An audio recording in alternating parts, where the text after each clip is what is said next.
Hi everyone, এটা একটা লাল বক ফুলের গাছ। বেশি দিন হয়নি, 1 বছর হয়নি গাছটায়, তার মধ্যে 4 থেকে 5 বার আমি এই লাল ফুল পেয়েছি, লাল বক ফুল পেয়েছি। এই যে দেখতে পাচ্ছ এতগুলো ফুল আমার হয়েছে, আরো কতগুলো কুড়ি আছে, এই যে এখানে আছে আরো কতগুলো কুড়ি আছে এবং অনেকগুলোই ফুল দেবে এবার।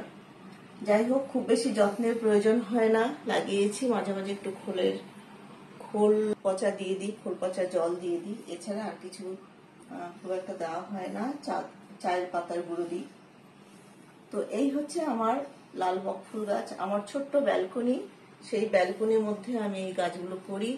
কিন্তু এখানে আমি ঘরে এনেছি, যেহেতু আমার ব্যালকনি জায়গাটা খুবই ছোট, সেই কারণে আমি ঘরে এনে তোমাদের দেখাচ্ছি। ওখানে প্রচুর গাছ আছে, যার মধ্যে এটা একদমই হারিয়ে যাবে, সেজন্য আলাদা করে তোমাদের দেখালাম।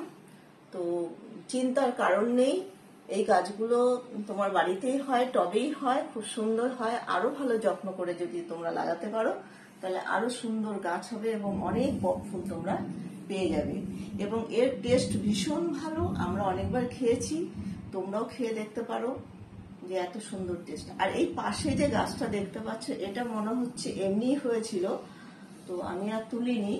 এই গাছটাকে লঙ্কা গাছ, যতদূর সম্ভব ক্যাপসিকাম হবে, সাধারণত বীজগুলো আমি এমনি ফেলে দিই, তার থেকে হয়েছে। তো দেখা যাক কি গাছ হয়। তো এরকম গাছ আমি তোমাদের দেখাবো, সঙ্গে থেকো।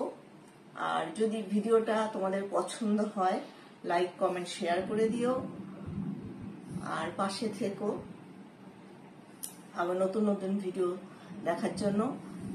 আমার ইউটিউব চ্যানেল আছে, সেখানে তোমরা সাবস্ক্রাইব করে দিও। Thank you.